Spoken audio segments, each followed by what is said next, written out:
not help. Gazing with wonder. Oh, the mermaid was very helpful, the mermaid, helping the prince. In the days that followed, the little mermaid could not get the prince out of her mind. She would often swim to the same spot.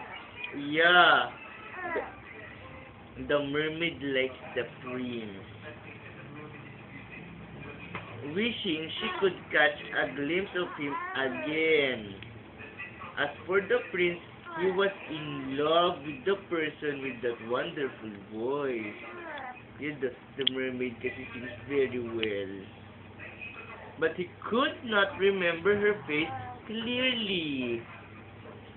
Why kaya the prince cannot remember? The little mermaid heard from the goldfish about a witch who had great magical powers.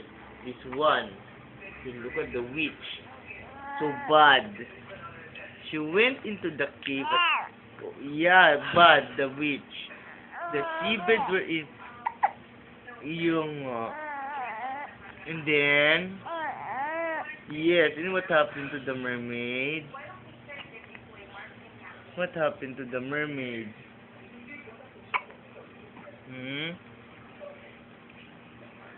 Okay. The witch promised to help her in exchange for her and then what happened to the prince?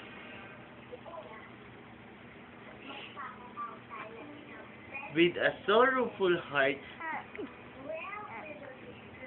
the little mermaid accepted the witch's condition and drank from the magic book.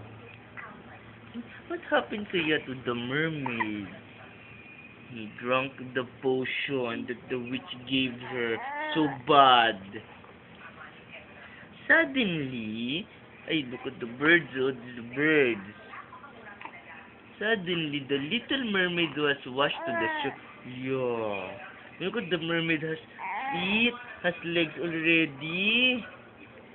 Now, she had two beautiful legs in place of her tail. The prince, who came every day to the same spot on the shore, longing to meet the lady with the lovely voice who saved him, was surprised to see a beautiful girl like Leah lying there. He ordered his men, okay, yeah. Now, the prince was attracted towards this strangely beautiful but voiceless maiden. And she has no voice. Oh, yeah. But he had already given his heart to the lady with the lovely voice. Ay, wawa naman the girl. No voice. He could not recognize the little mermaid as he remembered only her voice. Very little of what she looked like. The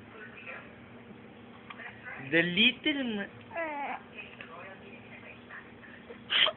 little mermaid was very sad, crying. Yeah. Here she was with her loved one, but he failed to recognize her. Many times he would even take her down with. Yeah, you don't like that.